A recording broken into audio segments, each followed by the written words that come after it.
नमस्कार विद्यार्थियों।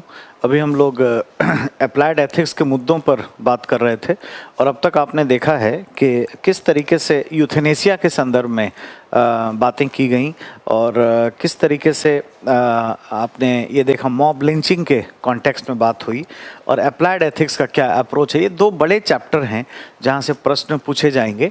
इसके अलावा और कई छोटे छोटे चैप्टर हैं जिस पर हमें तैयारी करनी है। ठीक है, तो उस पर बात कर लेते हैं। प्रयोगात्मक नीति शास्त्र के कुछ इश्यूज हैं, मुद्दे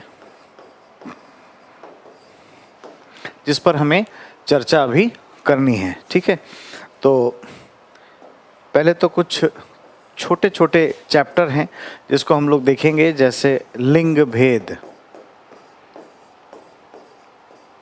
एक चैप्टर हो गया है ना, भ्रूण हत्या,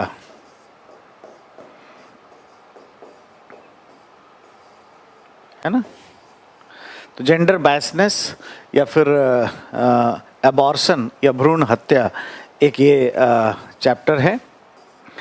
तीसरा जो है नस्ल भेद, हालांकि भारत में नस्ल भेद की समस्या नहीं पाई जाती है, लेकिन नस्ल भेद या मानवीय असमानता जैसे चैप्टर हैं जिस पर हमें बातचीत करना है। उसके बाद शरणार्थियों से संबंधित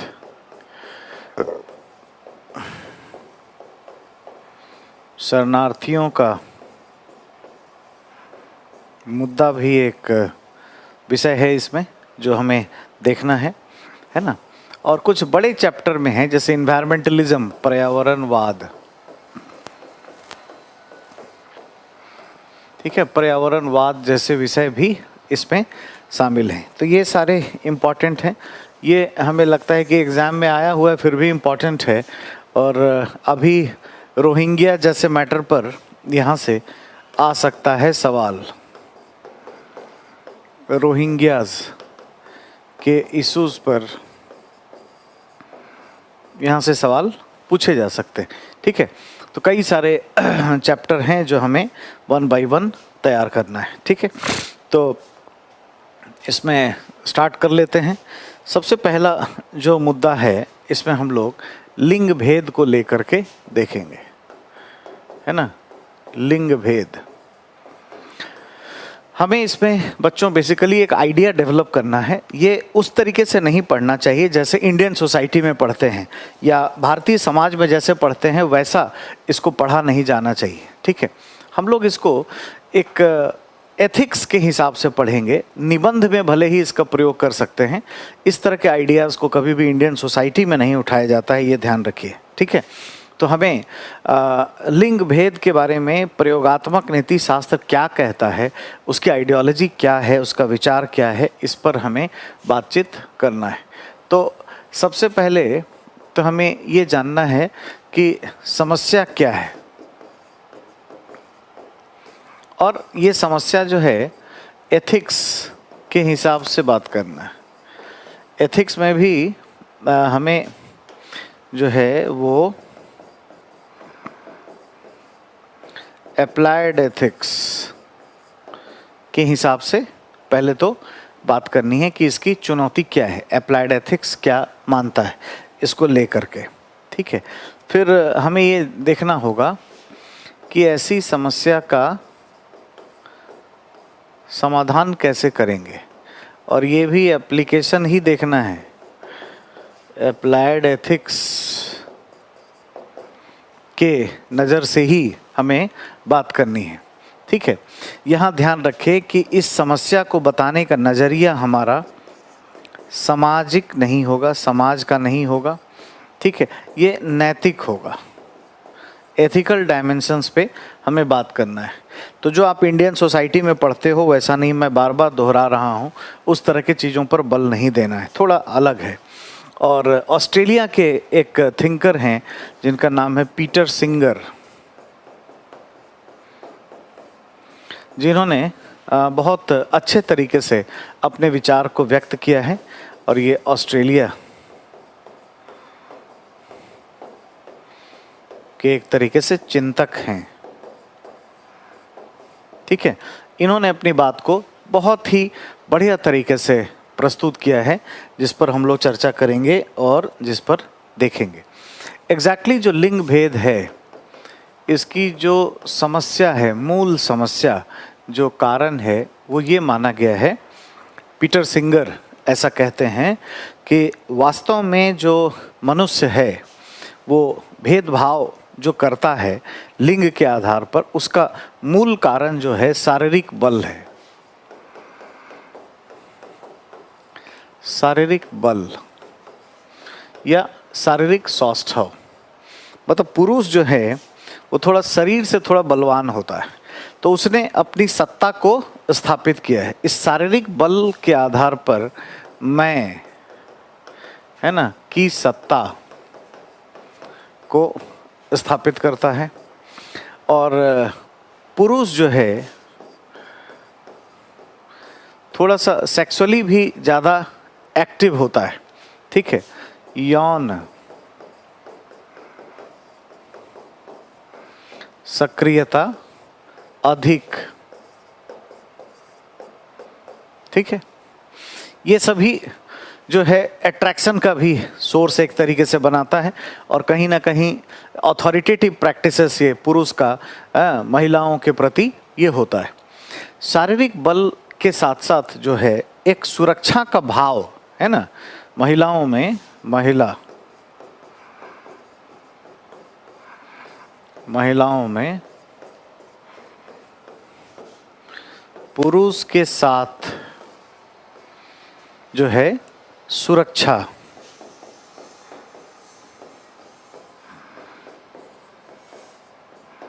का भाव देखने को मिलता है। बहुत ही सिक्योर्ड महसूस करती हैं महिलाएं पुरुष के साथ होने पर। ये भी एक अपने आप में प्रॉब्लम या समस्या का सबब जो है ये बनाता है। ये कहीं ना कहीं बहुत बड़ा चैलेंज क्रिएट करता है। इतना ही नहीं, जो भी पुरुष है वो एक ऐसा वातावरण क्रिएट करता है जिसमें कहीं ना कहीं रेगुलेशंस सामने आ जाता है, महिलाओं का विनियमन, है ना।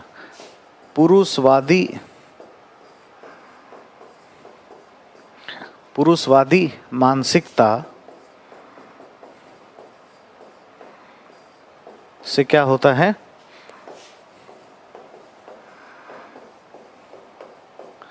महिलाओं पर नियंत्रण। जैसे जो पहनावा ओढ़ावा है, जो वस्त्र भी है, एग्जैक्टली ये थोड़ा सा अजीब सी बात लगेगी। जैसे जो पायल जो पहनती है महिलाएं, तो ऐसा कहता है ना, साइकोलॉजी ये कहती है, पीटर सिंगर ये कहते हैं, अप्लाइड एथिक्स कहता है कि पायल इसलिए महिलाओं को पहनाया गया है कि कहाँ जा रही है पता चलेगा, सुनाई देता रहे। तो वस्त्र की भी व्याख्या जो है ना वो फेमिनिज्म के अंदाज पर किया गया है कि कहीं ना कहीं अपनी सत्ता को स्थापित करने की बात की गई है। तो इन्हीं सभी वजहों से क्या है ना, एक तरीके से लिंग भेद क्रिएट होता है। ठीक, लिंग भेद देखने को मिलता है। इसमें हमने कोई सामाजिक कारक नहीं बताए, आर्थिक कोई भेदभाव नहीं बताया, कोई सांस्कृतिक बातें नहीं की, कोई शैक्षणिक भेदभाव की बात नहीं की, है ना। ये बिल्कुल एथिक्स में ही ये आइडिया अप्लाई होगा। ये कभी भी पेपर 2 में सोशल जस्टिस में या पेपर 1 में भारतीय समाज में ये अप्लाई नहीं होगा। ठीक है, तो हमने अभी देखा बच्चों कि एग्जैक्टली जो चैलेंजेस है वो क्या है। ठीक है, अब इसको सॉल्व अगर हमें करना है तो सुधारने के लिए क्या करना चाहिए। अप्लाइड एथिक्स का अपना कुछ आइडिया होगा। तो प्रयोगात्मक नीति शास्त्र के विचार क्या हैं, हमें ये जानना है। प्रयोगात्मक नीति शास्त्र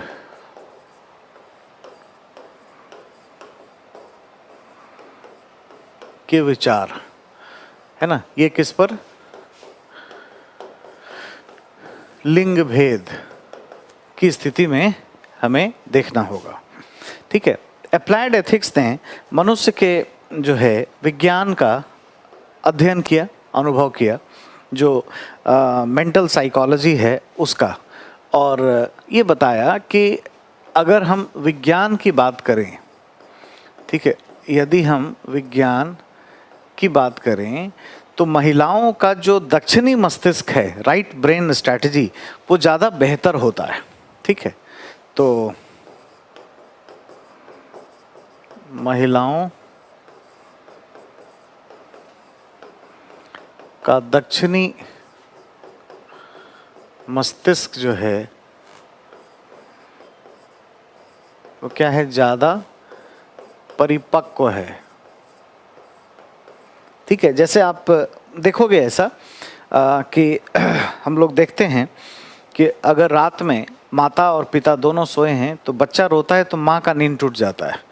तो इसका ये बना दिया गया है कि माँ चूंकि ज़्यादा प्यार करती है इसलिए उनका नींद टूट जाता है। गलत है। महिलाओं की दक्षिणी मस्तिष्क ज़्यादा बेहतर होती है, यानी एनालॉगीज है ना, rationality, six sense, seven sense, 6.5 sense, intuition, ये सब जो है महिलाओं में पुरुषों के मुकाबले अधिक होती है। यानी मानसिक क्षमता अधिक पुरुषों में महिलाओं में पाई जाती है। दैट्स वाई उनका ब्रेन जो है ज़्यादा एक्टिव होता है और सोते समय भी सक्रिय रहता है, और अगर बच्चा रोता है तो वो जग जाती है। ठीक है, इतना ही नहीं, अगर हम देखें तो महिलाओं ने क्या दर्द बहुत सहा है, तो ब्रेन को दर्द को सहने की क्षमता भी अधिक रहती है। तो आप कभी देखोगे कि अगर कोई एक्सीडेंट होता है ना, किसी भी तरीके से अगर कोई एक्सीडेंट हुआ, कार का एक्सीडेंट, हस्बैंड वाइफ दोनों जा रहे थे, और अगर वाइफ 9 मंथ साइकिल का पेन अगर झेल चुकी है तो ऐसा पाया जाता है कि लड़की बच गई, मतलब महिला बच गई, वाइफ बच गई और हस्बैंड का डेथ हो गया। अर्थात सब कुछ जो है ना वो ब्रेन का ही है। उतना दर्द जो प्रेगनेंसी के पीरियड में होता है उसका 50% ही अगर पुरुष को दे दिया जाए तो उसका क्या है, डेथ हो जाता है फाइनली। तो साइंस तो ये कहता है कि भाई इनका मस्तिष्क अधिक परिपक्व है, लेकिन क्या है, पुरुष ने क्या कर रखा है, पुरुषवादी व्याख्या जो हो गई है, और इसके तहत जो सामाजिक भूमिका महिलाओं को दी गई है, खास करके अगर भारतीय समाज की हम बात करें, सामाजिक भूमिका भारत में, तो क्या है भाई, जन्म है ना, बच्चों का पालन, ठीक है, भोजन इत्यादि किचन में लगा दिया है, जबकि भोजन बनाने का काम जो है वो पुरुष अच्छा कर सकता है, ऐसा साइंस कहता है ना।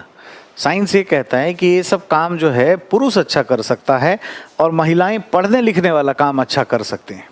ठीक है, आप वैसे भी देखोगे सिविल सेवा में 3 गुने से ज़्यादा सक्सेस रेट है। जितने पुरुष अपीयर हुए और वो जितना क्वालिफाई करते हैं उसका जो प्रतिशत है उसके 3 गुने से ज़्यादा प्रतिशत हैं वो महिलाओं का पाया जाता है। वो जितना अपीयर होती हैं और जो क्वालिफाई करती हैं उनका सक्सेस रेट जो है वो बहुत ही ज़्यादा है। ठीक है, तो कायदे से महिलाओं को अधिक से अधिक बेहतर तरीके से शिक्षा में रखना चाहिए, ऐसा अप्लाइड एथिक्स कहता है। महिला शैक्षणिक कार्य अच्छा कर सकती है, शैक्षणिक कार्य बढ़िया कर सकती है, शोध अच्छा कर सकती है, ठीक है, या कोई भी इन्वेस्टिगेशन या अन्वेषण का अगर विषय हो तो ये महिलाओं के लिए अच्छा है। लेकिन ये क्या है, पुरुष ने ये सब कुछ अपने हाथ में ले लिया है, और आपने जैसा कि अभी देखा कि ये जो शारीरिक बल है इसी के आधार पर अपनी महत्व को उन्होंने स्थापित कर रखा है, शारीरिक सौष्ठव के आधार पे। महिलाओं की भी कमी है कि वो ऐसी साइकोलॉजी में हैं जो पुरुष के साथ होने पर ही वो बहुत सुरक्षा का अनुभव करती हैं। इस 2 चीज़ का इम्पैक्ट जो है बहुत ही ज़्यादा डिस्पैरिटी में देखने को मिलता है। ठीक है, तो अप्लाइड एथिक्स ये कहता है कि यदि शारीरिक बल के आधार पर भेदभाव हो रहा है तो पुरुष की तुलना में टाइगर का जो शारीरिक बल होता है वो ज़्यादा मजबूत है, तो टाइगर की सत्ता भी पुरुष के ऊपर होनी चाहिए, है ना। बाघ ये क्या है, इसका शरीर या इसका शारीरिक बल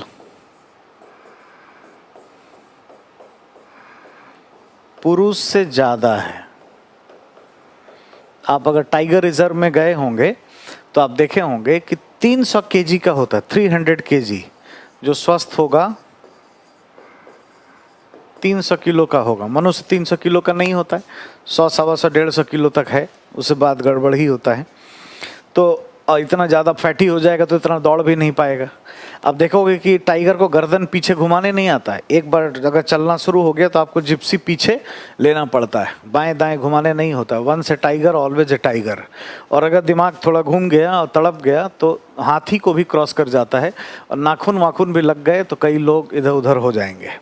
तो मतलब शारीरिक सौष्ठव या बल बहुत है।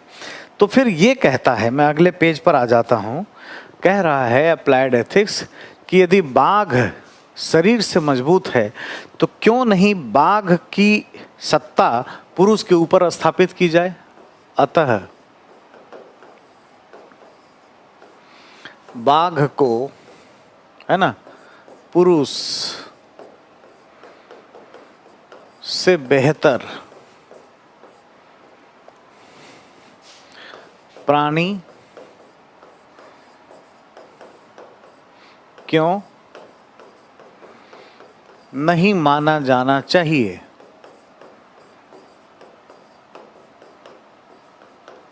ठीक है। तो जब एक बार पुरुष की सत्ता जो है वो महिला के ऊपर शारीरिक बल के आधार पर हो रही है, तो टाइगर तो बहुत पावरफुल है फिजिकली, तो उसकी सत्ता पुरुष के ऊपर होनी चाहिए। और यदि ऐसा नहीं है, उसे एक जीव माना जाता है, जानवर माना जाता है, और पुरुष की सत्ता ऊपर है, तो शारीरिक बल किसी भी तरीके से वो भेदभाव का आधार नहीं होता है। अगर हम करें कि यदि ऐसा नहीं है, यदि ऐसा नहीं है तो, है ना, शारीरिक बल, महिला पुरुष भेदभाव, महिला पुरुष भेदभाव का आधार नहीं बनना चाहिए। ठीक है। तो इस तरीके से भेदभाव नहीं करना चाहिए, भेदभाव से हटने की बात की है। ठीक है। ये इनके कुछ आइडियोलॉजीज हैं। अगर इस समस्या से पूरे तरीके से निजात पाना है, लिंग भेद से बचना है, ये किसी भी केस स्टडी में आप प्रयोग करोगे। ठीक है। कोई ऐसा नहीं है कि इसी पर कोई क्वेश्चन ही आ जाएगा। बिल्कुल किसी केस अध्ययन में भेदभाव को दूर करने के लिए जो तर्क देना पड़ेगा ना एथिक्स का, उस तर्क को समझने के लिए हम लोग ये पढ़ रहे हैं, है ना, ये ध्यान रखिएगा। जैसे मॉब लिंचिंग पे अकेले क्वेश्चन हो सकता है, लेकिन यहाँ पे होने की संभावनाएं नहीं है। कहीं पे हो सकता है लिंग भेद का इस्तेमाल करना हो, तो पीटर सिंगर के आइडियाज़ और अप्लाइड एथिक्स के आइडियाज़ क्या हैं, ये बात करना है कि जिससे प्रॉब्लम हुई थी, यानी शारीरिक बल के आधार पर भेदभाव अगर किया जाता है तो ये समाप्त करना चाहिए। हाँ, या फिर टाइगर को बोलना चाहिए कि टाइगर ज़्यादा ऊंचा है, टाइगर की सत्ता पुरुष के ऊपर स्थापित होनी चाहिए, और जब ऐसा नहीं हो पा रहा है तो हमें इस पर छोड़ देना चाहिए, इस पर ध्यान नहीं देना चाहिए। एग्जैक्टली इसमें कुछ मनोवैज्ञानिक पहलुओं पर भी बल दिया गया है। ठीक है। पीटर सिंगर ने ये कहा, ठीक है, कि जो लिंग भेद है, अगर हम इसका समाधान चाहते हैं तो हमें क्या करना पड़ेगा, कुछ मनोवैज्ञानिक समस्याओं का भी समाधान करना पड़ेगा। हमें साइकोलॉजी, मनोविज्ञान पर काम करना पड़ेगा। ठीक है। वो क्या होगा, जैसे महिलाएं जो हैं वो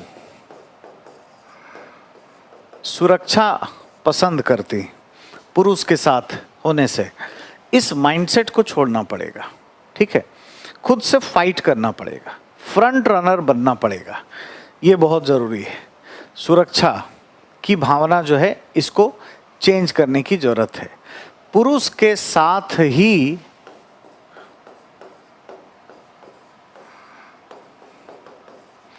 सुरक्षा मिलेगी ये कोई ज़रूरी नहीं है।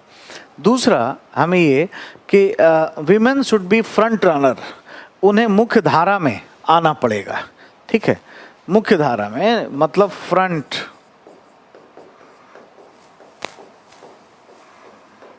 रनर में आना होगा। जैसे हम कहते हैं ना कि महिलाओं को क्या किया जाए कि उनको अगर टॉप डाउन तरीके से ऊपर से नीचे अगर वस्तु और सेवा की आपूर्ति सिर्फ की जाए और उनको घूंघट में रखा जाए, वो अच्छा नहीं है। चौखट से बाहर निकालने की आवश्यकता है, उनको उनकी सामाजिक भूमिकाओं में बदलाव करने की आवश्यकता है। ये बताने की ज़रूरत है कि वो भी कुछ आर्थिक काम कर सकती हैं, है ना। आर्थिक सशक्तिकरण ये बहुत ज़्यादा ज़रूरी है। आर्थिक सशक्तिकरण, ठीक है। तो बेटी बचाओ बेटी पढ़ाओ के साथ बेटी कमाओ की अवधारणा, कमाने वाली, पुरुष कमाए चाहे नहीं कमाए, बेटी कमाओ, ये जरूर होना चाहिए। अब जैसे मान लीजिए टीना डाबी आईएएस बन जाती हैं, अगर वो पैसे खुद कमा रही हैं तो कोई समस्या है? किसी तरह की कोई समस्या या कोई भी चुनौती यहाँ पर देखने को नहीं मिलती है। आसानी से वो अपना एम्पावरमेंट कर सकती हैं। तो इकोनॉमिक जो सशक्तिकरण है ये बहुत ज़रूरी है। यहाँ पे हम लोग वीमेन आइडेंटिटी की बात करें, महिला पहचान, महिला पहचान, आइडेंटिटी जरूरी है। जैसे हम लोग किसी बच्चे से पूछते हैं किसके बेटे हो, तो तुरंत पिता का नाम बताता है, गलत। उसको अपनी माँ का भी नाम बताना चाहिए। जैसे महेंद्र सिंह धोनी जी ने शुरू किया था कि मेरा नाम महेंद्र सिंह धोनी है और मेरी माँ का नाम ये है। इससे कैंपेनिंग चला और वीमेन आइडेंटिटी की बात होनी शुरू हो गई। ऐसे पहचान पर हमें बल देना पड़ेगा, तब जा कर के होगा। ठीक है। और जो पुरुष और जो स्त्री के जो रिश्ते हैं, वो रिश्तों में लिंग, जाति, धर्म बाद में आता है। इसमें सबसे पहले मानव, है ना, मानववादी उपागम पर बल देना होगा कि पहले तो आप समझिए कि वो ह्यूमन बीइंग है, साइकोलॉजी ये होना चाहिए। ठीक है। जैसे कोई बहू, हाँ, अच्छी बहू की परिभाषा क्या है भाई? वो घर में आए, सास ससुर का पैर दबाए, सबको खाना बनाए, तो हम ऐसा लगता है इसे नौकर चाकर के लिए मानक बना के रखे हैं। और एक अच्छे बहू की परिभाषा में यही सब हम लोग लेते हैं। तो ये सब क्या है, समस्या का कारण बनता है। क्यों दबाए भाई पैर? कोई मदर टेरेसा हो तो पैर दबाए तो अच्छा भी लगे, या कोई नोबेल पीस प्राइज़ किसी ससुर जी ने लिया हो, कोई ऐसा समाज के लिए बड़ा काम किया हो, उनका पैर दबाए तो अच्छी बात है। तो ये सब नहीं बनाना चाहिए। लिबरलिज्म, ह्यूमनिज्म, हमें उदारवादिता के साथ मानववादी अप्रोच पर बल देना होगा। सबसे पहले आप तो उनको फ्री छोड़ दीजिए, बेटी के जैसा मानिए। अगर आप अच्छा व्यवहार करेंगे तो अपने आप पैर दबाने लगेगी, आपको कहना नहीं पड़ेगा।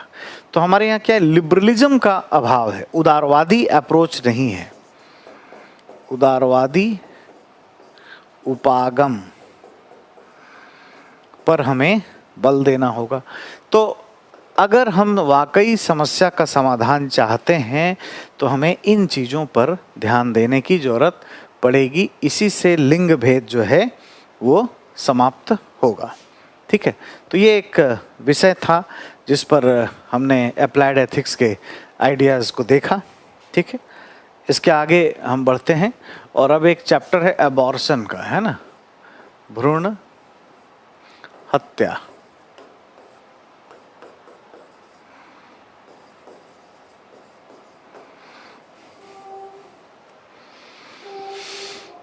ठीक है। अबॉर्शन तो ये अपने आप में एक चैलेंजेस है और इस पर हमें देखना है, बात करना है। सबसे पहले हमें ये देखना है कि इसका प्रॉब्लम कहाँ पर है, क्यों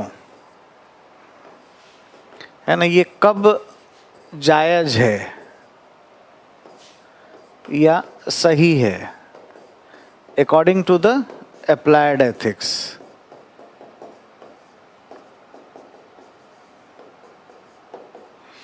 अप्लाइड एथिक्स के आधार पर हम इसके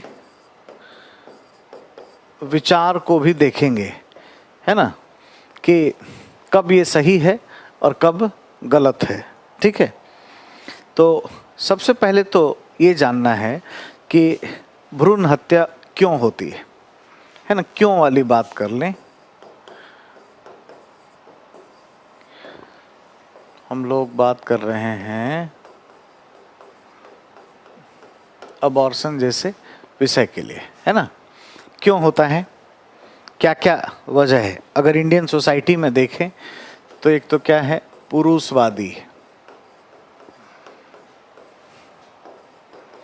ये जो मानसिकता है जिसमें लोगों को चाहिए होता है कि भाई उनको मेल चाहिए।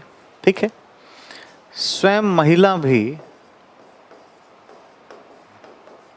महिला है ना, पुरुष के होने से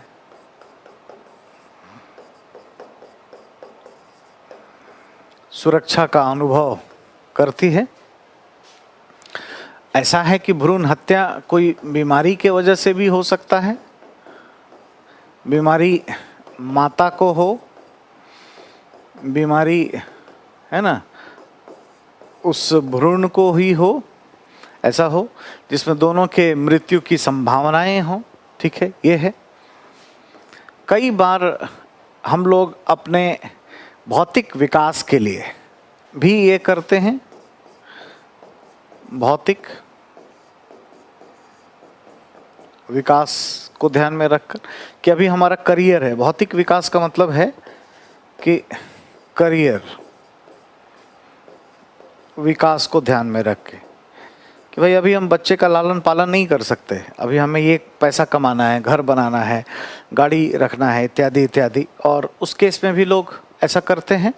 ठीक है, कई बार कहीं पे हम रहते हैं तो वहाँ पर अकेले रहने की एक संस्कृति हो जाती है। सब फ्रांस में अगर आप देखेंगे लोग बच्चे बहुत नहीं करते हैं, अगर हो भी गए तो एक तो बचते हैं इससे पहले ही से कॉन्ट्रासेप्टिव्स और ये सब का प्रयास करते हैं कि ये हो ही नहीं।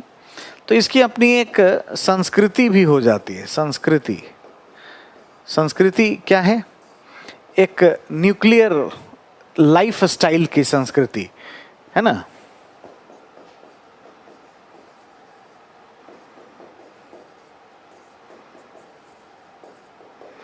ये कल्चर भी हो जाता है जिसकी वजह से ये होता है। ठीक है, ये भ्रूण हत्या के एक कारण जो है वो रेप भी है, बलात्कार।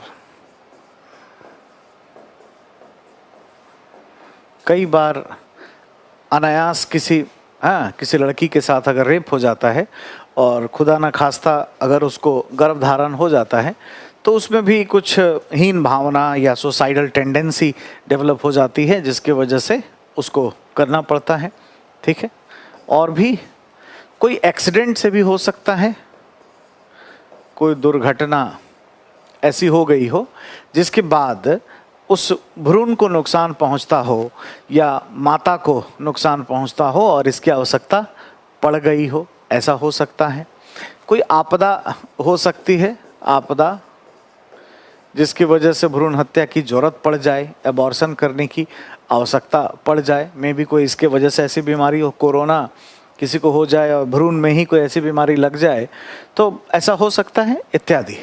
सो there are so many multiple reasons जिसके आधार पर हम ये देखते हैं कि ये भ्रूण हत्या की चीज़ें हो रही हैं। लेकिन बात यह है कि क्या अप्लाइड एथिक्स में हर तरह की बात को मान लिया जाएगा क्या कि जो भी हो रहा है सब ठीक ही है? तो ऐसा नहीं है। अप्लाइड एथिक्स का अपना कुछ आइडियाज़ है जो इस बात पर बल देगा कि भाई भ्रूण हत्या कब हो सकती है, अबॉर्शन जो है कब संभव है और कब यह संभव नहीं है, यह अप्लाइड एथिक्स के द्वारा तय किया जाता है। ठीक है, प्रयोगात्मक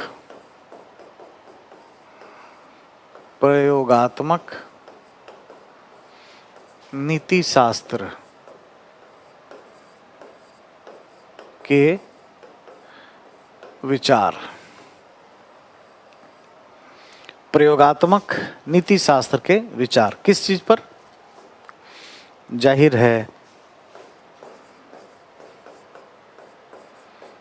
अबॉर्शन पर, ठीक है, क्या कहना चाहता है अप्लाइड एथिक्स। सबसे पहले ये ध्यान रखिएगा कि अप्लाइड एथिक्स ये कहता है कि कभी भी भ्रूण हत्या शौक से नहीं होगी, कल्चर से नहीं होगी, ठीक है, ठीक है। भ्रूण हत्या ये कोई चॉइस, ये कोई चयन का विषय नहीं है, ठीक है। भ्रूण हत्या,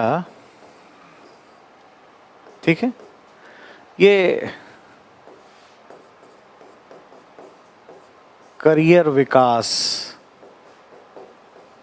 के लिए या कोई संस्कृति के लिए या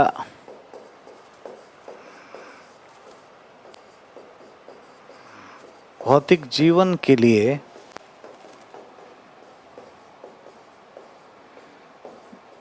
जायज नहीं है, ठीक है। आप यूं ही सिर्फ नहीं कर सकते भ्रूण हत्या, ठीक है।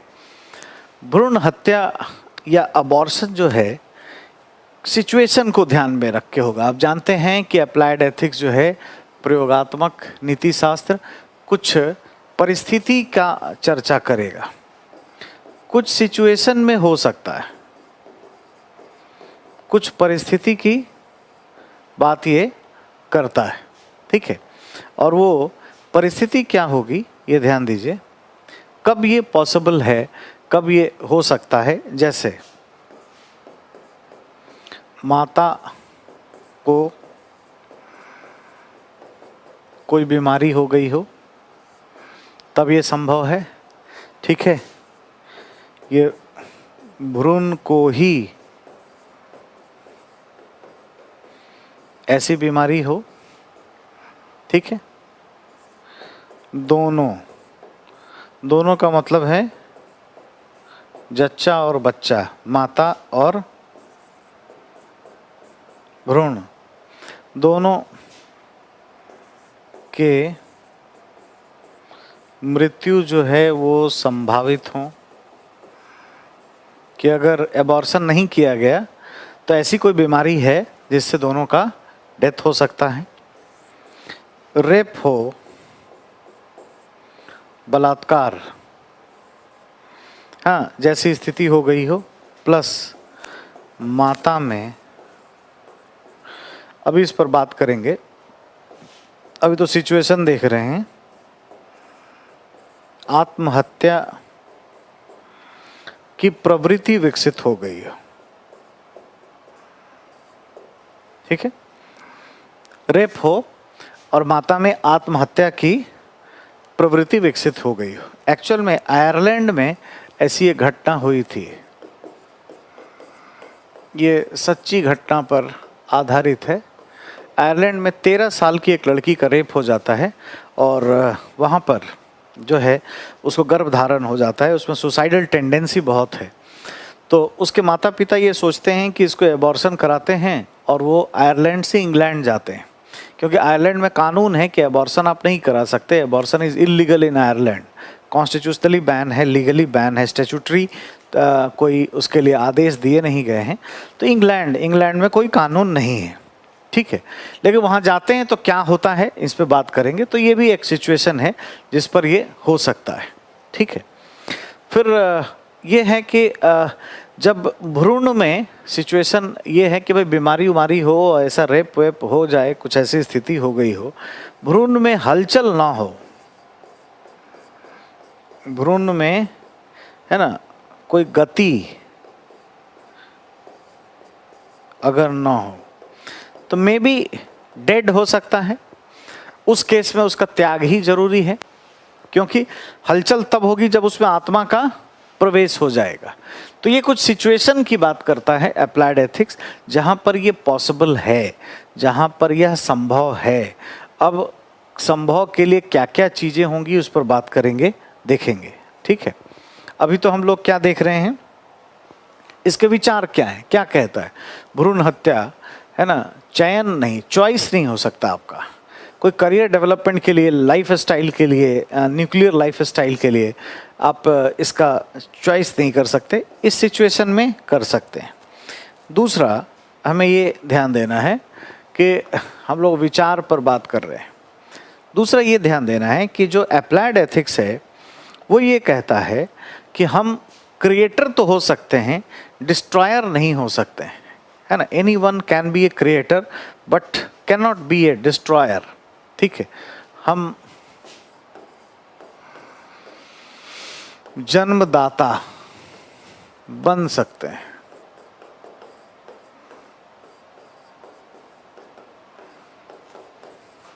किंतु प्राणांत नहीं कर सकते, हत्या नहीं कर सकते, है ना। ऐसा इसलिए क्योंकि आत्मा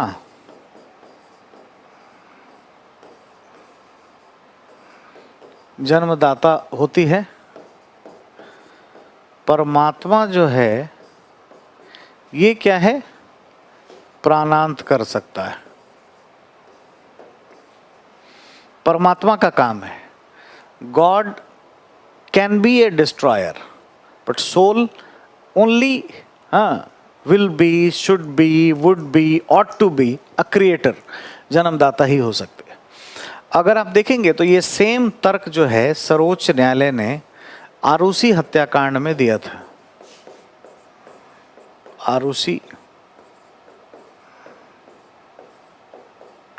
हत्याकांड, ठीक है। सुप्रीम कोर्ट ने कहा था कि भाई आप जन्मदाता हो सकते हैं। जैसे किसी लड़की को मोहब्बत हो जाए तो आप फैमिली मेंबर्स, माता पिता, भाई बहन, कोई भी उसका मर्डर नहीं कर सकते, ठीक है। आप कोई ऐसा जो है ऑनर किलिंग जैसी चीज़ें जो हैं वो इल्लीगल हैं, क्योंकि इसका एक एथिकल कॉन्टेक्स्ट भी है। तो सर्वोच्च न्यायालय या हाई कोर्ट का जो भी डिसीजन होता है ना, वो सभी एथिक्स के आधार पर ही होता है। और बहुत ही ज़्यादा वो है ना, सुकरात, प्लेटो, मार्क्स, ऐसे ही आइडियोलॉजी के आधार पर वो कार्य करते रहते हैं। तो ये भी हमें ध्यान देना चाहिए कि हम जन्मदाता तो हो सकते हैं, हम ये नहीं कर सकते, ठीक है। प्लस ये है कि जब आत्मा का प्रवेश हो जाएगा भ्रूण में, जब आत्मा का प्रवेश हो जाएगा, तब भ्रूण हत्या क्या है, अनैतिक है, ठीक है। और आप देखिएगा तो मेडिकल साइंस में भी ऐसा, लगभग 4 से 6 सप्ताह में जो गर्भ होता है उसमें हलचल शुरू होता है। तो अप्लाइड एथिक्स कहते हैं कि उसमें आत्मा का प्रवेश हो गया, इसके बाद संभव नहीं है। और डॉक्टर भी यूजुअली इसके बाद अबॉर्शन किसी भी हाल में नहीं करते। वैसे ही अबॉर्शन नहीं करते। अबॉर्शन कब हो सकता है उसके लिए अभी हम लोग बात करेंगे, ठीक है। अभी हमने देखा भी था कि वो सिचुएशन क्या है जहाँ पर वो बात कह रहा है। अब उसमें कब हो सकता है, ठीक है, कब इसको जायज़ ठहराया जाता है, इस मैटर पर हम लोग बातचीत करने वाले हैं, ठीक है।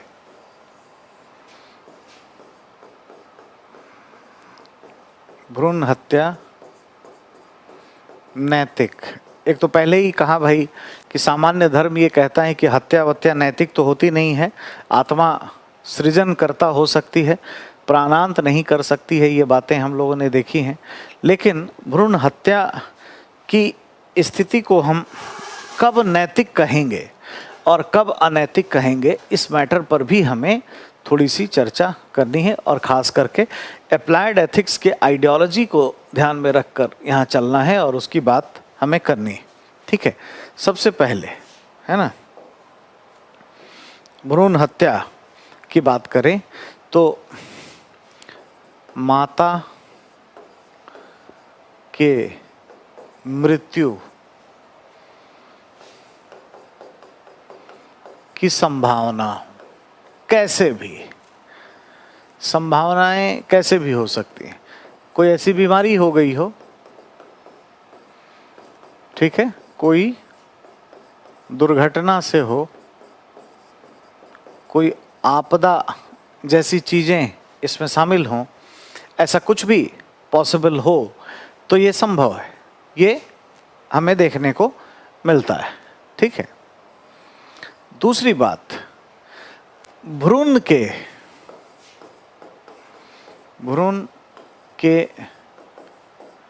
मृत्यु की संभावना। अब ये इसके कुछ कारण हो सकते हैं, ठीक है। क्या कारण होंगे?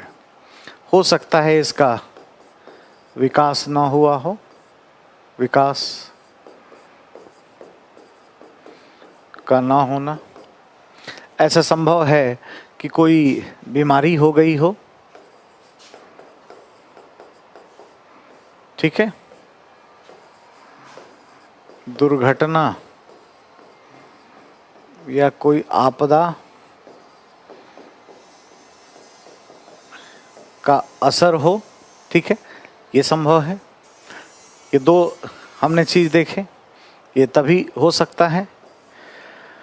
जो अस्पताल है, जो हॉस्पिटल है, वो भी ऐसा मानता हो, हॉस्पिटल के लेवल पर भी हमें बात करनी होगी। हॉस्पिटल के कोड ऑफ कंडक्ट से मेल खाता हो, हॉस्पिटल में कुछ कोड ऑफ कंडक्ट बनाया गया हो। मतलब कब ये हो सकता है, कब नहीं हो सकता है, डूज एंड डोंट्स इसके होने चाहिए। क्या करना है, डूज एंड डोंट्स, क्या नहीं करना है, मतलब कब नहीं होगा, ठीक है। तो इसके डूज से मेल खाता, ठीक है।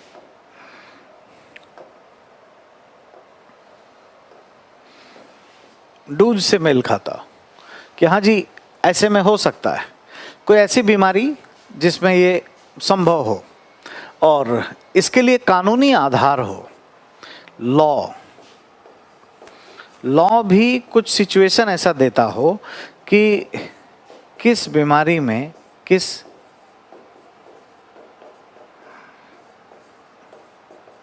बीमारी में ये संभव है, कानून के तरफ से भी ऑर्डर हो, तब ये संभव है, तब ये नैतिक माना जाएगा। और दूसरा जो आयरलैंड का कहानी है उसको भी लेकर के चलना है। एक सिचुएशन ऐसा होगा जिसमें क्या देखने को मिलेगा,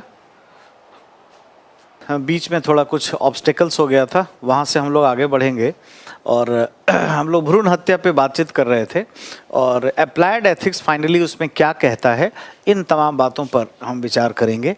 जैसे कोई ऐसी बीमारी हो जो माता को लग गई हो या उस भ्रूण को है जिससे मृत्यु संभावित हो, उस केस में अबॉर्शन पॉसिबल है। दूसरा, हॉस्पिटल के कोड ऑफ कंडक्ट में वो आता हो, मतलब किस बीमारी के संदर्भ में अबॉर्शन हो सकता है, अबॉर्शन के जो कोड ऑफ कंडक्ट है हॉस्पिटल अथॉरिटी के तरफ से ये स्पष्ट किए गए हों, इसकी चर्चा हो। या लॉ, कानून भी इसकी आज्ञा देता हो कि किस परिस्थिति में या किस बीमारी में अबॉर्शन पॉसिबल है। ये तमाम चीज़ें होंगी तो हम लोग करेंगे। ये एक नया विषय इसमें शामिल हुआ जो मैं आपको बता रहा था कि आयरलैंड की एक वास्तविक घटना है जिसमें एक 13 साल की लड़की के साथ रेप होता है और वो प्रेग्नेंट हो जाती है। और फाइनली चूँकि आयरलैंड में ऐसा है कि वहाँ पर कानूनन अवैध माना जाता था, तो एग्जैक्टली जो है वहाँ से उनके माता पिता इंग्लैंड की तरफ जाते हैं जहाँ कोई कानून नहीं है ना। और वहाँ पर जब पहुँचते हैं तो वहाँ जो हॉस्पिटल है वहाँ पे जो डॉक्टर मिलता है वो कहता है कि जी कानून नहीं है, फिर भी मैं तो हूँ, अंतरात्मा तो है, मैं गलत काम कैसे होने दूंगा। तो एक चैप्टर है जो हम लोग पढ़ेंगे बच्चों आगे चलकर, वो चैप्टर है public service values and ethics in public administration में। वो है कि नैतिकता के निर्धारण में कानून, नियम विनियम और अंतरात्मा की भूमिका। तो जो अंतरात्मा की जो भूमिका है वो यहाँ पर हमें देखने को मिलती है। इस मुद्दे को हम फिर से आगे भी उठाएंगे। और फिर वो डॉक्टर क्या करता है कि उस लड़की को बचाने का प्रयास करता है, उसको कहता है, उसकी काउंसलिंग शुरू कर देता है कि देखो इसको अबॉर्ट मत करो, चूँकि ये जो भी हुआ बलात्कार ये अच्छा नहीं है, ये अशुभ है, लेकिन अब ये जो बच्चा है इसका इसमें क्या जो है दोष है, तो उसको बचाने के लिए, उसको सेव करने के लिए वो काम करने लगता है। लेकिन क्या है कि उस बच्ची में, जो वो लड़की थी, उसमें सुसाइडल टेंडेंसी बहुत ही ज़्यादा थी, वो लगातार सुसाइड अटेम्प्ट करने का प्रयास कर रही थी। तो उस केस में फिर ये मामला जो है काफ़ी बड़ा हो गया और हॉस्पिटल से ये आगे चला गया, हॉस्पिटल से हेड कोर्ट में केस हो गया इंग्लैंड में, और वहाँ की जो सर्वोच्च अदालत है उसने इस पर फैसला दिया फाइनली कि अगर ये साबित हो जाता है कि बलात्कार की वजह से किसी भी महिला को प्रेगनेंसी अगर हुई है और उसमें कोई मतलब इन्फिनिटी कॉम्प्लेक्स ऐसा या किसी तरह का कोई कॉम्प्लेक्स डेवलप हो जाता है और वो हीन भावना से ग्रसित हो जाती है और बार बार आत्महत्या की प्रवृत्ति उसमें पाई जाती है, तो फिर उस केस में भी अबॉर्शन पॉसिबल है। तो ये तमाम तर्क जो है वो अबॉर्शन के लिए हम देखते हैं और इसी में हम लोग ये सारे लॉजिक हम लोग ले करके आ पाएंगे। जब भी कोई केस स्टडी आए अबॉर्शन पर तो इससे संबंधित भी हमें ऐसी बातें करनी चाहिए। तो हमने अभी दो मुद्दों पर बातचीत किया हुआ है, एक तो अबॉर्शन पर हमने बात किया, लिंग भेद पर हमने बात किया, अब एक शरणार्थियों का मुद्दा जो है ये हमारे सामने है। फिर हम लोग इन्वायरमेंटल एथिक्स भी देखेंगे, है ना, और नस्ल भेद या मानवीय आधार पर भेदभाव ना हो इसके मुद्दे पर भी बात करेंगे, है ना। शरणार्थी किसे कहते हैं इसे हम समझेंगे, शरणार्थियों के हित की बात क्यों की जाती है हम ये भी देखेंगे, अप्लाइड एथिक्स का इसमें क्या कहना है और रोहिंग्या मुसलमान का क्या मुद्दा है, ये सारे मुद्दे हम देखेंगे। और हम ऐसा कह सकते हैं कि चूंकि इस पर सवाल आया नहीं है तो क्वेश्चन पॉइंट ऑफ व्यू से ये मोस्ट इम्पॉर्टेंट यहाँ पर हो जाएगा, है ना। तो देखिए साहब, किसे कहते हैं इस बात को समझें और जानें। देखिए, शरणार्थियों के संदर्भ में कन्फ्यूजन जो देखने को मिलता है वो ये, अंतर्राष्ट्रीय सीमा पर अगर कोई घुसपैठ करने का प्रयास करता है, एक तो ऑप्शन हमारे पास ये हो सकता है ए, और एक दूसरा ऑप्शन हम इस कैटेगरी में देखते हैं वो बी है। तो शरणार्थी किसको कहेंगे? जो अंतर्राष्ट्रीय सीमा पर अवैध घुसपैठ करने का प्रयास करता है। यानी अगर मान लीजिए कि किसी व्यक्ति का जो लक्ष्य है वो ये है कि वो कानून एवं व्यवस्था इसको वो नुकसान पहुंचाएगा या वो कोई अपराध करने के उद्देश्य से यहाँ आना चाहता है, तो क्या वो शरणार्थी कहलाएगा? जाहिर है इसका उत्तर नहीं है। तो शरणार्थी कौन है? वो व्यक्ति जो जीवन रक्षा में या कोई प्राकृतिक आपदा, कोई भूकंप या कोई ऐसा चीज हो गया है, या कोई प्रताड़ना, कोई वहाँ पर सत्तावादी शासक है, या कोई सामाजिक वर्ग है, या कोई रेशियल कोई वर्ग है जो उसे भगाना चाहता है और उसके दबाव में वो अंतर्राष्ट्रीय सीमा में घुसपैठ कर रहा है, तो ऐसे ही व्यक्ति को हम वास्तविक अर्थों में क्या कहेंगे? शरणार्थी कहेंगे। तो ये जो है ये सही परिभाषा में शामिल होता है, ठीक है। इसके नोट्स आपके दिए गए होंगे, आप लगातार उसको पढ़िएगा पैरेलल, तो आसानी से ये बात आपको और समझ आएगी, है ना। अब हम शरणार्थियों के हित की बात क्यों करते हैं इस पर थोड़ी हम लोग चर्चा करेंगे और ये जानने का प्रयास करेंगे कि शरणार्थियों को क्यों महत्व दिया जाए। सबसे पहला विषय है कि मानवाधिकार, ह्यूमन राइट्स ऐसा कहता है। शरणार्थी अधिकार जो है सीधे सीधे मानवाधिकार से जुड़ा हुआ है। मानवाधिकार क्या है? मानवाधिकार जीवन जीने की एक ऐसी परिस्थिति है, एक सिचुएशन है जिसमें कोई भी व्यक्ति स्वतंत्रता पूर्वक जीवन जी सके या प्रकृति प्रदत्त जो अधिकार हमें मिलते हैं उसके आधार पे वो जीवन जी सके। ह्यूमन राइट्स क्या है? It's a natural rights, innates rights, अंतर्निहित अधिकार। प्रकृति के द्वारा दिया गया अधिकार, जैसे धूप, हवा, रोशनी, पानी हमें फ्री में मिल रही है, इसी तरीके से ह्यूमन हैबिटाट में, मानवीय आवास में एक व्यक्ति को अच्छा जीवन जीने के लिए, एक स्वतंत्र जीवन जीने के लिए कुछ उसको सुविधाएं होनी चाहिए। उसमें यह भी है कि भाई अगर जरूरत पड़े तो पॉलिटिकल असाइलम भी लेने का अधिकार उसका होना चाहिए। मान लीजिए भारत में हम लोग लकी हैं कि यहाँ पर कोई क्वेक बार बार नहीं होता है जैसे जापान में होता है, या यहाँ पे कोई वॉल्केनो ऐसा बार बार नहीं देखने को मिलता है जैसा कई देशों में देखने को मिलता है। अगर ऐसा रहता तो हम कहाँ जाते? क्या हमें जीवन जीने का अधिकार नहीं होना चाहिए? तो आंसर है कि होना चाहिए। तो अगर हमारे देश में कुछ ऐसा चीज़ हो जाए या कोई सत्तावादी व्यक्ति आ जाए, इत्तेफाक से भी नहीं होता है, तो हमें देश छोड़ करके किसी दूसरे अंतर्राष्ट्रीय सीमा में जाना पड़े और वहाँ पर राजनीतिक आश्रय प्राप्त करने की जरूरत पड़े, तो वो हम सभी भारतीयों को होनी चाहिए। ये बातें इसमें देखने को मिलती हैं। ठीक है, इतना ही नहीं, ये आर्टिकल 21 जिसमें क्या है, जीवन के अधिकार की बात की गई है ना, right to life and personal liberty. तो क्या है, जीवन का अधिकार। ठीक है, जीवन के अधिकार की इसमें बात की गई है। हमें जो जीवन मिला इसको बचाए रखें और इसकी हमें स्वतंत्रता होनी चाहिए। ठीक है, 10 दिसंबर 1948 को यूएनओ ने एक चार्टर डेवलप किया, संयुक्त राष्ट्र संघ ने। इस चार्टर में मानवाधिकार के बारे में चर्चा की गई और इसमें शरणार्थियों के हित की भी बात की गई। शरणार्थी अधिकार की बात की गई और इसके लिए एक संयुक्त राष्ट्र में उच्चायोग बनाया गया है जो मानवाधिकार के लिए होगा। वो भी इसको प्रमोट करता है, वो भी ऐसा करना चाहता है ना। ये मूल्य के बारे में आपको हमने बताया है। मूल्य क्या होता है? किसी एक व्यक्ति में व्यवहारों का ऐसा प्रतिरूप जो सामाजिक आकांक्षाओं से पोषित हो, इसे हम लोग मूल्य कहते हैं।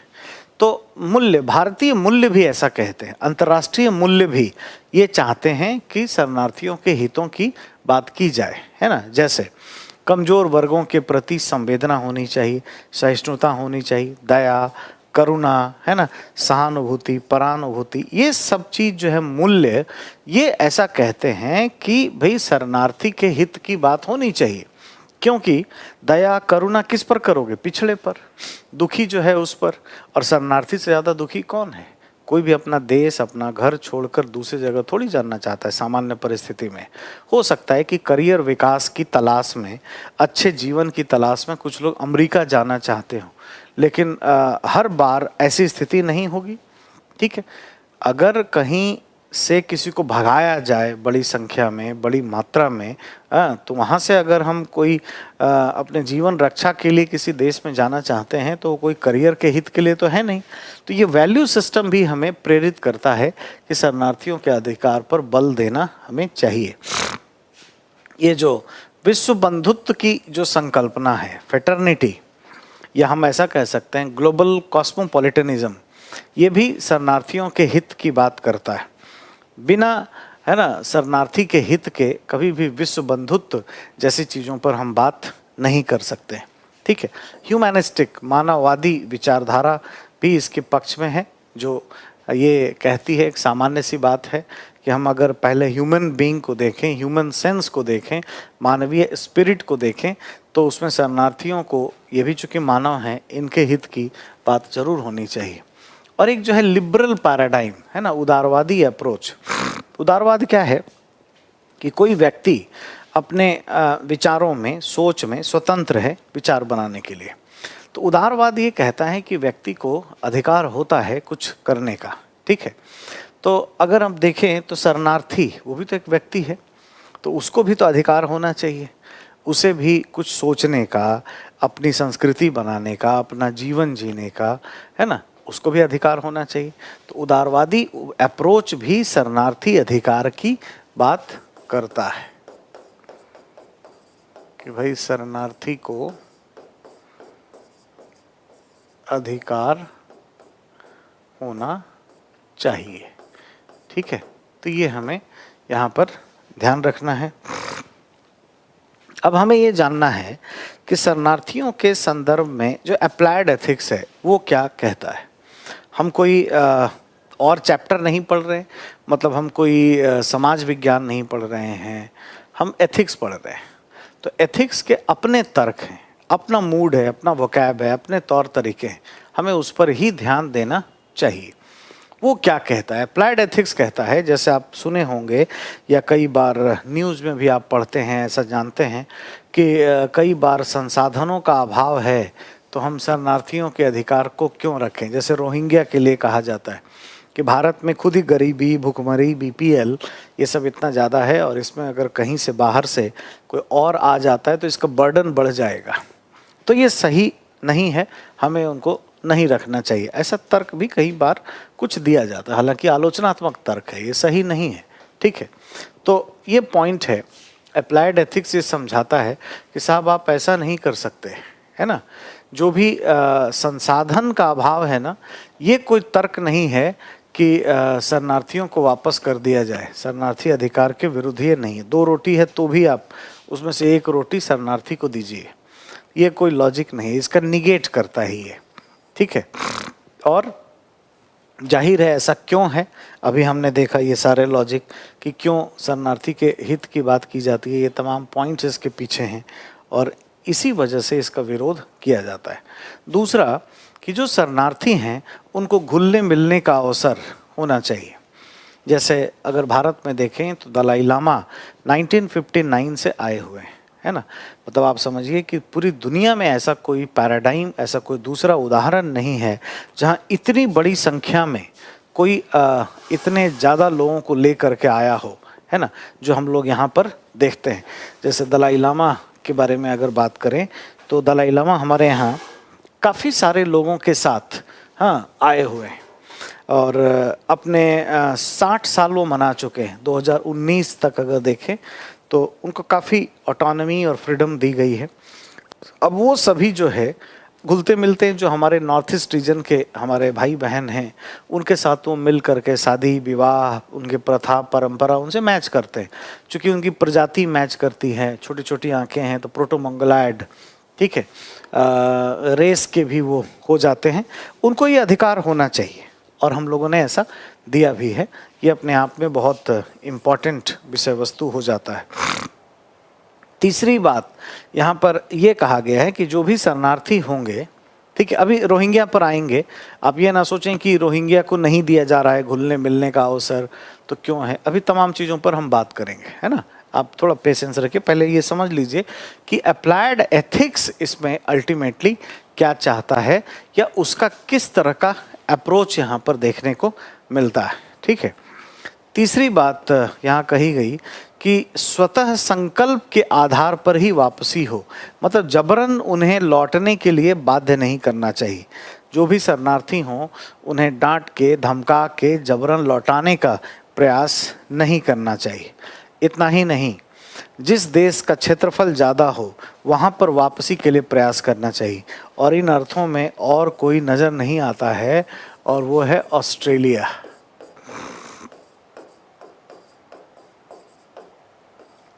ऑस्ट्रेलिया का अच्छा खासा बड़ा क्षेत्रफल है, तो ऑस्ट्रेलिया को इसके लिए चूज़ किया जा सकता है कि भाई आपके पास लैंड बहुत है, रिसोर्सेज भी बहुत है, तो कुछ लोगों को आप हायर करो, बातचीत करके, नेगोशिएशन करके हमें ऐसा करना चाहिए।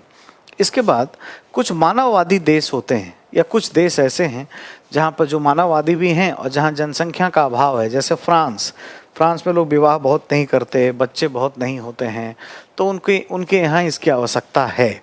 ठीक है, तो वहाँ पे वापसी के प्रति जो है वो आग्रह करना चाहिए। जैसे कनाडा हो गया, इटली हो गया, ह्यूमैनिस्टिक है। इटली अगर आप देखोगे तो Italy is a gateway to enter in Europe. Syria से भी बहुत सारे लोग किसी तरह से छोटे छोटे नाव पर अपने आप को मेडिटेरेनियन सी में कर लेते हैं ताकि कोई भी इटली की अथॉरिटीज़ उनको देख ले और वो हाथ उठा देते हैं, कोई क्राइम नहीं करते और इटली वाले उनको अरेस्ट करते हैं। वो जानते हैं कि मानववादी है, कुछ दिन खाना खिलाएंगे, रखेंगे, बोलेंगे लौट जाओ वापस, वो लौटने को तैयार नहीं होगा, कहेगा कि सर आप गोली मार दो, वापस सीरिया में जाके क्या करेंगे, तो धीरे धीरे उनको नागरिकता दे देंगे, यूरोप में जाने को मिल जाता है। तो इस तरीके से एक जो ह्यूमैनिस्टिक कंट्रीज़ हैं, इटली ले सकते हैं, नॉर्वे ले सकते हैं, है ना, स्वीडन ले सकते हैं, कनाडा इसमें शामिल है, फ्रांस इसमें शामिल है। हालांकि फ्रांस अब थोड़ा टफ होगा, आजकल जैसी घटनाएं फ्रांस में हुई हैं उससे थोड़ा सा उससे बचना चाहेगा वो, और एक खास कम्युनिटी के विरुद्ध उसमें थोड़ा सा टेंशन भी देखने को मिलता है। तो ऐसे ह्यूमैनिस्टिक देशों में वापसी के लिए भी बातें हम लोग कर सकते हैं। ये तमाम बातें यहाँ देखना चाहिए। तो हमने देखा कि शरणार्थी किसको कहेंगे, शरणार्थियों के जो अधिकार हैं वो क्यों होने चाहिए, उस पर कौन बल देता है, अप्लाइड एथिक्स का आइडिया क्या है। अब कोई केस स्टडी आए, चाहे वो रोहिंग्या का ही क्यों ना हो, आपको इसी केस स्टडी को यहाँ पर अप्लाई करना है। अब रोहिंग्या के मामले पर आ जाते हैं, इनकी पृष्ठभूमि पर बात करेंगे, ठीक है। तो आप जानते हैं कि मुसलमान धर्म से, इस्लाम धर्म से संबंधित हैं। एक कम्युनिटी है जो म्यांमार से या बर्मा से हमारे यहाँ आई है, ठीक है। एक्चुअल में म्यांमार जो है वो बुद्धिस्ट लोगों का देश है। बुद्धिस्ट वहाँ पर ज़्यादा से ज़्यादा हैं, बहुसंख्यक, बड़े शांति प्रिय हैं, वेजिटेरियनिज्म पे विश्वास करते हैं। तो ऐसा बैकग्राउंड रहा कि वो जहाँ पर उनके जो पूजा स्थल थे या जो जिस तरीके से मोनास्ट्री वो बनाते हैं, तो वो कहते थे कि भाई हमारी मोनास्ट्री के सामने कोई वधशालाएँ या स्लॉटर हाउस या बूचड़ खाने आप ना बनाओ, आप थोड़ा शांति से हमें रहने दो और ये कार्य करने दो। लेकिन थोड़ा सा विरोध होता रहा लगातार, बार बार ऐसे उदाहरण हुए। उसके बाद एक बार दिमाग घूम गया यहाँ से, तो उसके बाद मारपीट की पूरे कम्युनिटी को ही भगा दिया, ठीक है।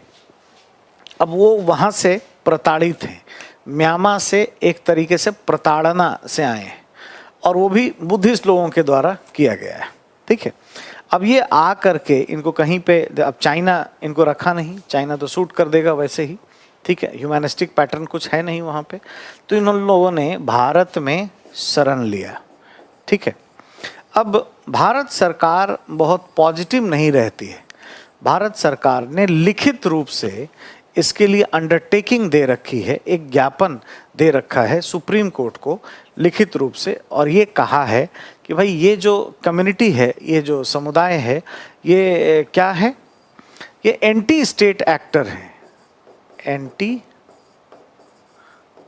State actor. कहने का मतलब है ये मारपीट में या लॉ एंड ऑर्डर को वायलेट करने में ये इन्वॉल्व रहते हैं, ठीक है, किसी न किसी आपराधिक गतिविधि में लिप्त पाए जाते हैं, ऐसा भारत सरकार के द्वारा कहा गया है और सर्वोच्च न्यायालय में अपने विचार व्यक्त किए गए, ठीक है। अब ये होगा कि इनको क्या करना चाहिए, इनको भगा देना चाहिए या नहीं हटाना चाहिए। अब यहाँ पर केस स्टडी आपसे पूछी जा सकती है, केस अध्ययन। हम लोग केस स्टडी भी कैसे लिखते हैं, केस स्टडी क्या होती है, केस स्टडी पे आंसर कैसे करना चाहिए, ऐसे तमाम बिंदुओं पर हम लोग बातचीत करेंगे और हम लोग जानेंगे कि केस स्टडी क्या है, कैसे इस पर काम होता है, वो अलग विषय है।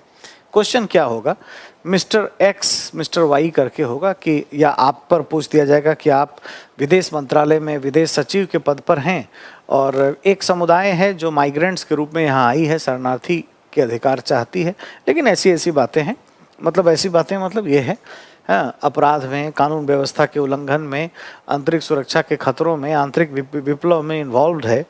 ऐसी परिस्थिति में अगर आपको ये दिया जाए कि इस मामले को आप देखें तो आप किस तरीके से हैंडल करोगे, आप क्या करोगे, आप अपने विचार व्यक्त करिए कि क्या करोगे, क्यों करोगे। केस स्टडी इस पे हो सकता है। तो आपके विचार क्या होंगे इसमें, अप्लाइड एथिक्स के विचार, है ना, प्रयोगात्मक,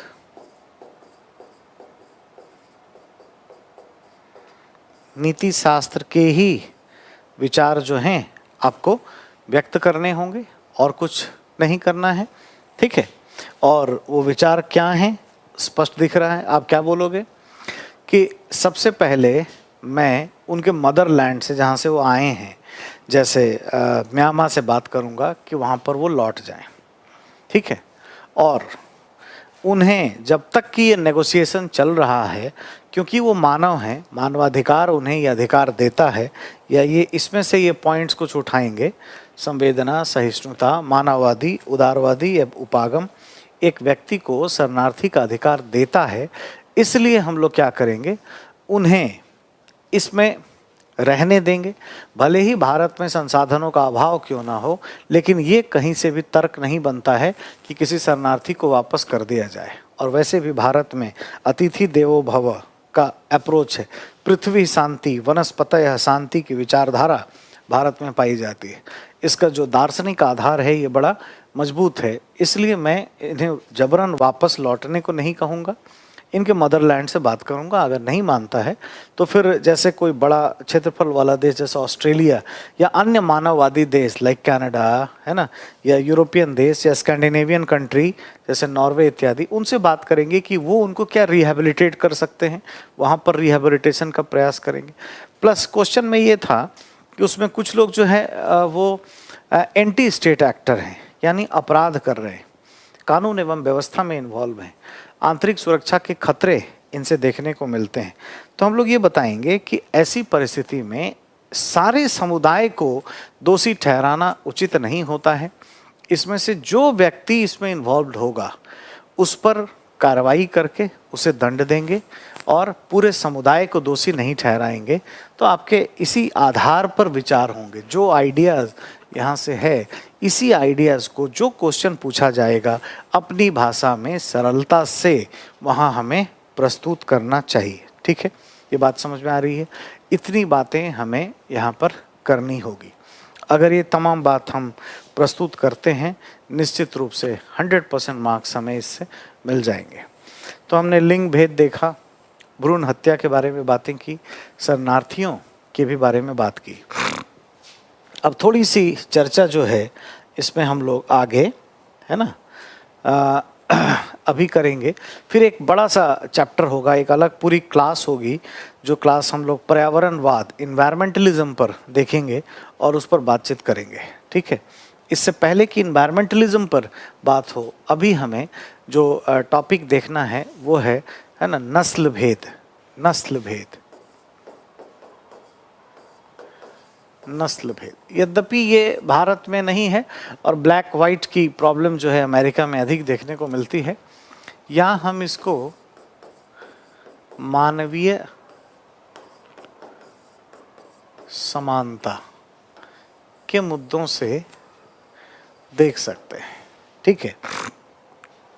क्या क्या हमें पढ़ना है, ठीक है। तो सबसे पहले कि इसे हम देखेंगे कि भाई ये क्या है, किस तरीके से इसमें बात हो रही है, ठीक है। नस्ल भेद के आधार क्या हैं? आधार, और मतलब वो भी आधार वो जो अप्लाइड एथिक्स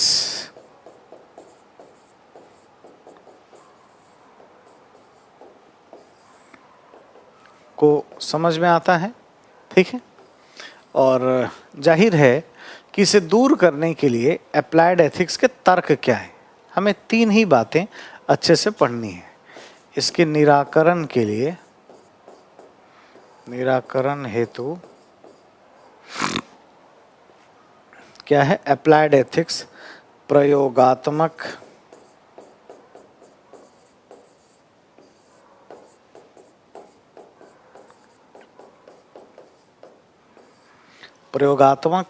नीति शास्त्र के हमें तर्क देखने चाहिए इसके निवारण के लिए।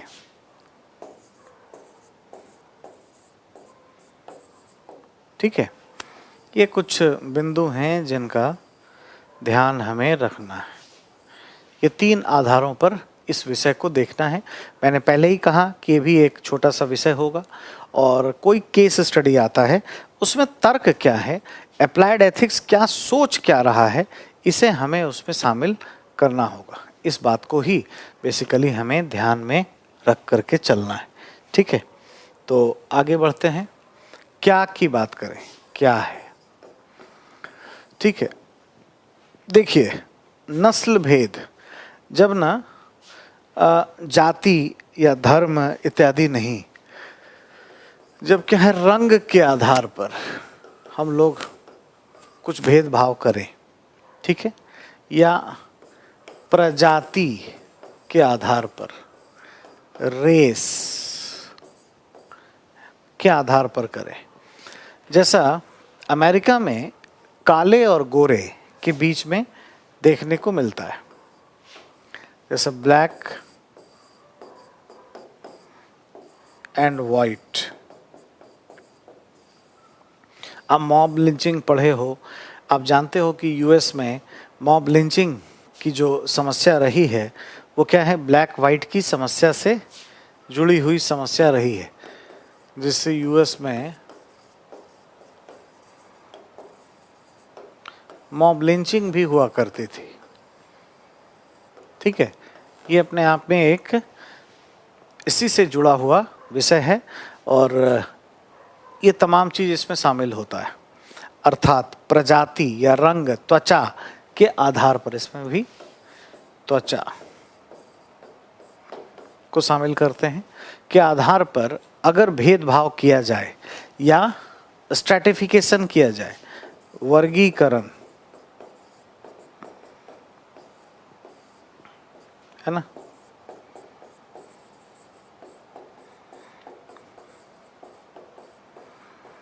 स्ट्रैटिफिकेशन किया जाना, ये क्या कहलाता है ना, नस्ल भेद कहलाता है या रेसिज्म कहलाता है, ठीक है। इत्तेफाक से भारत में ये नहीं है, ठीक है, इतना नहीं है, ऐसा नहीं कह सकते कि 100% ये बीमारी भारत में नहीं है, लेकिन ऐसी समस्या कम है, काफ़ी कम है, ये बात हम लोग अच्छे तरीके से समझ सकते हैं, जान सकते हैं, ठीक है। ये भी हमें ध्यान में रखना चाहिए कि ये जो नस्ल भेद की जो समस्या है, इस पर हमें ये जानना है कि जैसे हमने कहा ना, इसका आधार क्या है, आधार क्या है, किस बेसिस पर ये भेदभाव किया जाता है, ठीक है। जो आइडेंटिफाई किया, जिसकी पहचान है ना अप्लाइड एथिक्स के द्वारा की गई, उस चीज़ को हम लोग देखने वाले हैं, ठीक है। और वो क्या है, नस्ल भेद। ग्राउंड क्या है, क्या आधार इसके हैं, हमें ये समझना और जानना है, ठीक है। जो फाइंड आउट किया है अप्लाइड एथिक्स ने, ये हमारे लिए इम्पॉर्टेंट है, ठीक है। सबसे पहला, अप्लाइड एथिक्स ने ये पहचानने का प्रयास किया कि ये एक तरीके से मानवीय आधार पर भेदभाव, मानवीय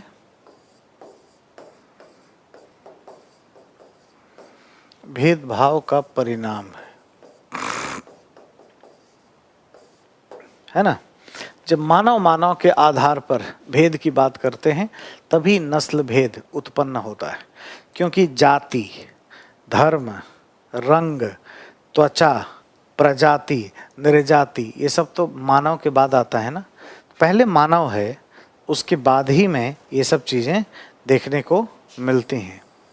सबसे पहले क्या है, ह्यूमन, और फिर ह्यूमन को हम लोग कई चीज़ों में लिंग या जाति से जोड़ देते हैं, या धर्म से जोड़ देते हैं, रंग से जोड़ते हैं, त्वचा से जोड़ते हैं, क्षेत्र से जोड़ते हैं, नृजाति से जोड़ते हैं, और इसी में क्या है, प्रजाति, ठीक है। प्रजाति से भी हम लोग जोड़ते हैं, रेस, ठीक है। और ये तभी हो पाता है, हाँ, ये भेदभाव तभी होता है जब हम लोग क्या है, मानवीय आधार पर भेदभाव करते हैं। पहले हम लोग ह्यूमन बीइंग ही नहीं समझते, तभी ये होता है। जहाँ पर भी इगैलिटेरियन क्लास सिस्टम होगा, एक समान नागरिक वर्गीय व्यवस्था होगी, वहाँ पर रेसिज्म नहीं होगा। अमेरिका में आज है, तो इसीलिए अमेरिका में रेसिज्म दूर भी हो पाया है, लेकिन फिर भी उसके तत्व हैं, चूंकि उसका हिस्टोरिकल बैकग्राउंड है, इसलिए ऐसा देखने को मिलता है। तो ये पहला, एक तो हमने तर्क देखा इनका कि इसका बेसिस क्या है, ठीक है। दूसरा आधार जो रेसिज्म को बता रहा है या नस्ल भेद के आधार पर बात करता है, जो फाइंड आउट्स अप्लाइड एथिक्स ने किया, वो ये कहा कि जो काले लोग होते हैं, काले व्यक्ति, ठीक है, इनकी जो है बुद्धि कम होती है, मतलब इंटेलिजेंस इनमें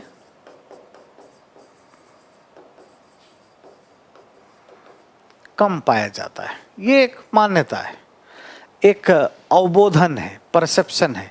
आप जानते हैं कि परसेप्शन बहुत अच्छा नहीं होता है, और जैसे ही मोरल थिंकर हम शुरू करेंगे तो सुकरात के द्वारा ये बताया गया है कि अवबोधन जो है कहीं से भी वास्तविक ज्ञान नहीं होता है, बट ये अपने आप में एक परसेप्शन है।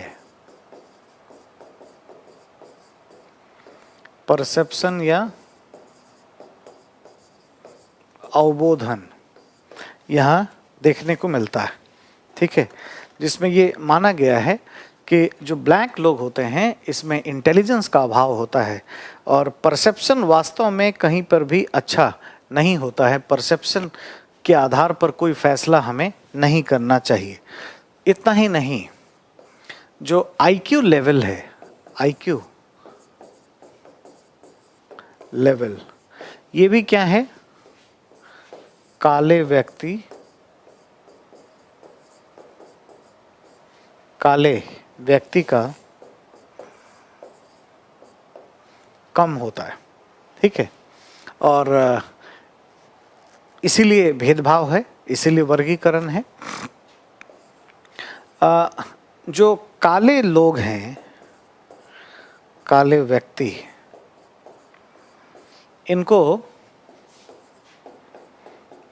दास बनाना चाहिए, स्लेव हैं। और प्लेटो ने भी, प्लेटो बहुत अच्छे साइंटिस्ट थे, बट प्लेटो जैसे राजनीतिक विज्ञानवादी ने भी ये कहा कि दास को, महिला को, बच्चों को नागरिकता नहीं मिलेगी। मतलब नागरिकता मिलने से एक समानता आ जाती है, लेकिन इस समानता से दूर रखा गया है। तो ये जो दास जो है, इसको क्या है, नागरिकता का अधिकार नहीं होगा, ठीक है। तो ये कुछ फाइंडिंग्स है, जैसे सबसे पहला कि मानवीय आधार पर भेदभाव, पहले ह्यूमन है ये समझेंगे तो खत्म हो जाएगा, ये नहीं समझने से दिक्कत है। दूसरा कि बुद्धि कम है, इंटेलिजेंस नहीं है, आईक्यू लेवल खराब है, और ये दास हैं, दास को जरूरत नहीं पड़ती है ऐसा, ठीक है। फिर जो ये जो भेदभाव की स्थापना हुई या नस्ल की जो स्थापना हुई, इसमें एक परसेप्शन है, अवबोधन है ना, कि भाई कुछ लोग होते हैं जो अच्छे होते हैं। जैसे आर्यन की बात ये हिटलर ने की। हिटलर जो है यहूदियों से काफ़ी नफरत करते थे कि भाई आर्यन रेस का जो होगा वही अच्छा है, बाकी अच्छे नहीं हैं। तो इनका रिवाइवल पर बल देना चाहिए। जर्मनी के लोग ऐसे ही बहुत ज़्यादा मान के चलते हैं कि उन्हीं का नाक बहुत सीधा है, वही बहुत अच्छे हो सकते हैं, दूसरे अच्छे नहीं हैं, इस तरह के अवबोधन पर चलते हैं, ठीक है। और इसी तरीके से ब्लैक्स जो है ना, ब्लैक्स ये बहुत अच्छा नहीं कर सकते यूनाइटेड स्टेट्स के, ठीक है। ये अनपढ़ होते हैं, पिछड़े हैं, इनमें क्या है, तर्क का अभाव है, ठीक है। ये अनैतिक हैं, इनमें क्या है, असभ्य, हाँ, दे आर नॉट सिविलाइज्ड, ठीक है। ये सारे क्या हैं, परसेप्शन, ये भेदभाव को क्रिएट कर देता है। लेकिन ये सच्चाई नहीं है, वास्तविकता नहीं है। अप्लाइड एथिक्स का क्या तर्क है, हमें क्या क्या देखना था। अप्लाइड एथिक्स का तर्क इसके लिए, ठीक है, निराकरण कैसे होगा, तो इनका लॉजिक क्या है हमें ये जानना है, ठीक है। तो इस पर बात करते हैं, ठीक है। वास्तविक ज्ञान जो है वो परसेप्शन नहीं है, ये हम बात कर चुके हैं कई बार, हम लोग इसके बारे में और देखेंगे आगे। जो अप्लाइड एथिक्स का तर्क है, प्रयोगात्मक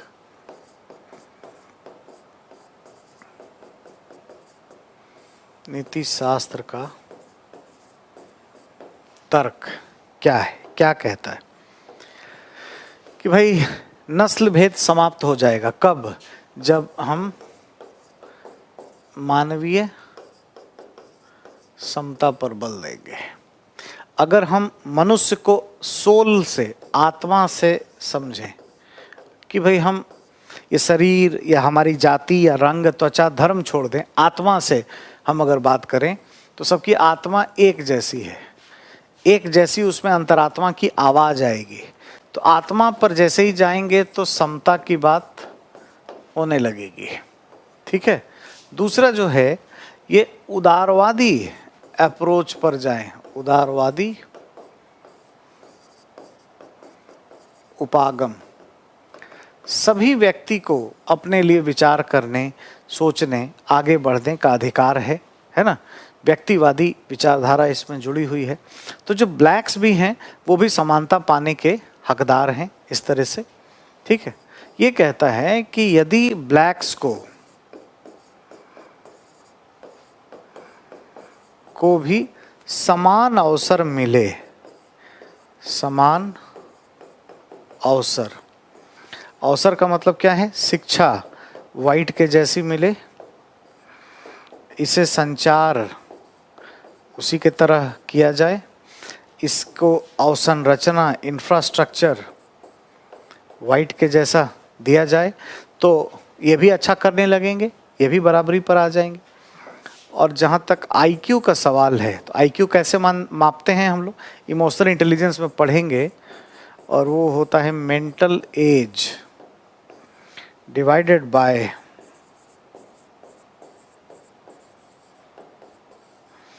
क्रोनोलॉजिकल एज मल्टीप्लाइड बाय 100। और एवरेज अगर टेस्ट कराएंगे तो किसी का भी 100 ही आता है। जो दिमाग की जो आयु है वो, और जो शारीरिक आयु है, क्रोनोलॉजिकल एज है, उसमें से हम 100 गुना करते हैं।